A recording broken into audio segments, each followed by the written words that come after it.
Adırlı konak boğanı ki son yerden mazara basıp geletkanı keyin de. Kurgol jibirmeyinler dükende. Milyon brendda, milyon елді мекенде тамырын жайып, барлық әлемді жаулап алсыншы атауына. Жауып жіберіңіз. Болды, әдемі. Құтты болсын.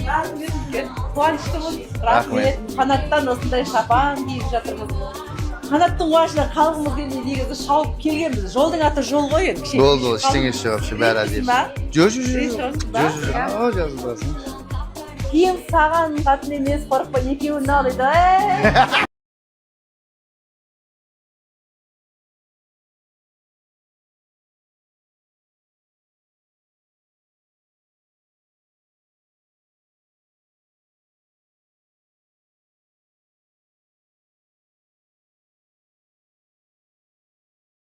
Қайырлы күн, жақсыларым.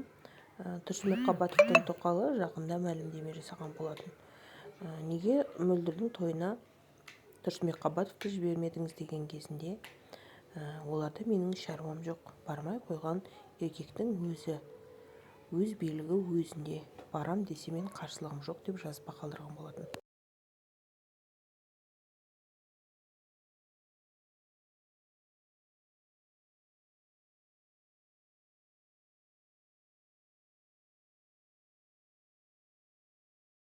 Адамның қолынан келеді екен. Мен қатты бір уайымдағам, қалай болады бұл бес баланы мен қалай асырай аламын ба, қалай болады деп уайымдайсың ғой. Әйел адамбыз, нәзікпіз, кішкене әлсізбіз. Бірақ Алла тағала ол басқаша бір күш қуатты бойына жібереді екен. Қорықпа, сен де алға басасың, қолынан бәрі келеді деген сияқты. Мен өзім шын мәнінде ойламаппын. Біздің қазір өмір сүру салтымыз одан сайын жақсы болып кеткен сияқты ма, білмеймін. Позитивтен, шетелдерді бір айда екі бөлек. Еңбегімен Ауди ата-ана ретінде біз ойлаған дүниеден де асып түсетін, таңғалдыратын нәрсе жасап жатсың біз үшін. Қатты жақсы көремін мен сені. Кеше Дубайға бардық қой, диплом алып күтуге. Кәдімгі мен Қазақстанда қақшай өзімше болып, менсінбей алға кетіп жүремін ғой. А Дубайда наоборот сүгейіп қаламын. Демалып деген қарсы бәрі шешіп анда жетіп білмеймін дейді. Не қандай қыз дүниеге әкелгем деп, Алла тағалам деймін, тәуба шүкір деймін. Осындай Алла тағалам жаңағы шүкір айтамын бергені деген сөз бар ғой әннің ішінде. Сансыз шүкіршіліктер. Алла тағала осы бес баланы дүниеге әкелуге бұйырған, және де бес баланы әкелген мен әлемдегі ең бақытты анамын. Әдемі еш нәрсе сұрамайды екен өмірде. Маған ананы алып бер, мына жаққа барғым келеді, мынандай көргім келеді немесе деген сияқты. Тыныш қана кәдімгі үйдің бөпесінің бірі, әке-шешесін тыңдайтын, тыныш қана үйдің үлкені. Мен білмеппін әдемі қатты сол нәрсені аңсап жүргенін осыны атпаймын. Өткенде бір сырласып шай ішіп отырып қалған кезде айтып қалып, осындай көлік мінгім келеді деген сияқты. Сөйтіп әдемі шынымен қатты мінгім келіп жүрмін. Мен сені қалай байқамадым деп ойлап айттым да, мама мен енді айта алмай жүрген болатын. Қатты сені хочу машину деді. Содан көп ұзатпай бардым. Таза өз еңбегімен Ауди А7.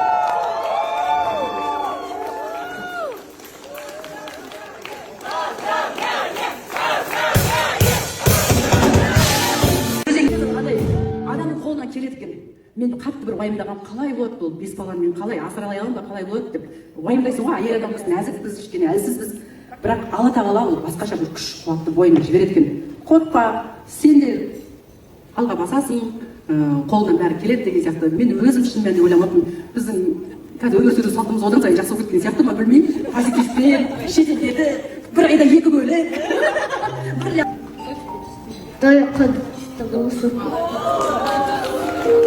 Қайырлы кеш, қонақтар. Біріншіден мама рахмет айтқым келеді.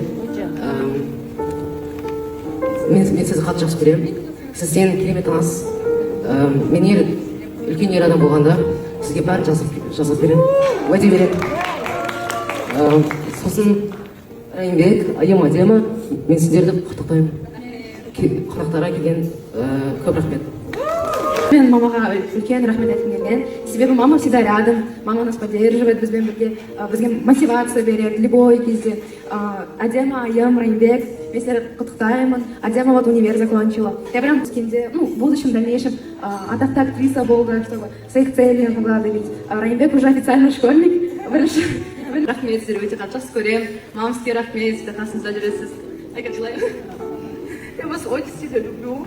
То, что тасыңызда жүресіз, осылай бағып жүрсіз. Типа, ешқандай қиындықты бізге көрсетпейсіз. Аны тихонько жылап аласыз, бізге көрсетпейсіз. Бірақ та енді бізді сеземіз, сіздің балаларыңыз. Мен сізді өте қатты жақсы көремін, осы сіздің бәрі еңбегіңіз. Рахмет, мен сізді өте қатты жақсы көремін. Я прям очень сильно их люблю. За то, что они мені қолдап жүр. Любой қиындық болған кезде бір-бірімізге сырласып, әңгіме соғып, сол кезде ішімізде андай успокаивается. Вот, әдемі сен нағыз сестра деген нәрсені көрсете алдым, реально. Хоть документпен болсын, мен екінші анам болғандай болды. Осы кішкентай кезімнен бері сен мен осылай, даже бақыттың 4 жаста болғанда мен сені өте қатты жақсы көремін, мам, сіз осының бәрін қатты жақсы көремін. Актриса, вообще артистка, вообще, ты вообще супер. У тебя талант с рождения. Я тебя сильно люблю. Шын мәнінде үлкен тебірентетін сәтте, қуанышты сәтімде қасымнан табылғандарыңызға мың алғыс. Нағыз жақсы көретін жандарымның жиналған күні бүгін. Шын мәнінде рахмет айтудан шаршамаймын. Дәл қазіргі уақытта ең қымбат дүние ол ақшадан да қымбат, бриллианттан да қымбат. Ол бізде уақыт.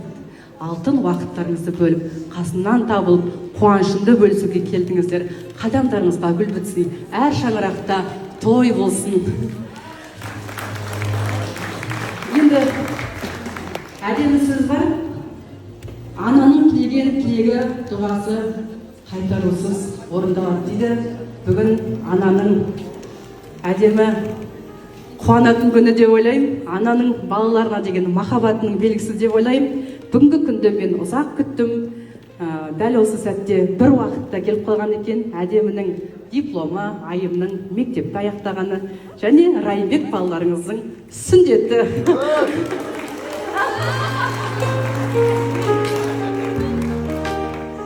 Сондықтан да бұл жерде менің 5 баламның айару қазір шетелге дайындалып жатыр. Ұстазы қаталдау жібермей қалды, біраздан кейін келеді.